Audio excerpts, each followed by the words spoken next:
എന്ത് ചൂടായി ഇരിക്കാനും നിക്കാനും വയ്യ. അതെ അതിന്റെ കൂടെ ഈ പകൽ സമയത്ത് കരണ്ട് പോക്കും കൂടി പറ്റുന്നില്ല. മനുഷ്യൻ ഡിപ്രഷനിലോട്ട് പോവാ. ഇപ്പോഴല്ലയോ ചൂടാന്നും പറഞ്ഞോണ്ട് മൂന്നാറിൽ പോയിട്ട് വന്നത്. അത് അതിന്റെ കഴിഞ്ഞ ആഴ്ചയായിരുന്നു ചൂടാന്നും പറഞ്ഞ് അച്ഛനും മക്കളും എന്നെ പിടിച്ച് സ്നോസ്റ്റോമിൽ കൊണ്ടുപോയത്.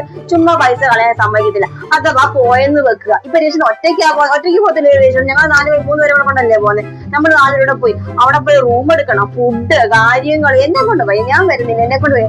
ഞാനും വരുന്നില്ല, രതീശേട്ടനും പോകുന്നില്ല. ഇവിടുന്ന് ആരും എങ്ങും പോകുന്നില്ല. കരണ്ട് വരുമ്പോ അങ്ങ് വായിട്ടെങ്കിൽ ഇരുന്നേച്ചാ മതി. ഡിപ്രഷനിൽ ടൂറിന് പോകുന്ന കാര്യമെന്ന് വിചാരിച്ചാണോ ഈ പറയുന്നത്?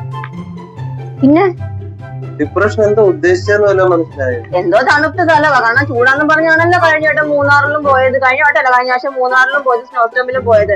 അപ്പൊ ഇപ്പൊ ഡിപ്രഷനോട് എന്തായാലും ഞാൻ പോകാൻ സമ്മതിക്കത്തില്ല. മതി വെറുതെ പൈസ കളയാൻ, അച്ഛനും മക്കൾക്കും അങ്ങ് പൈസ കളയാൻ. ഇവിടുന്ന് ആരും എങ്ങും പോകുന്നില്ല. ചുമ്മാ അല്ല.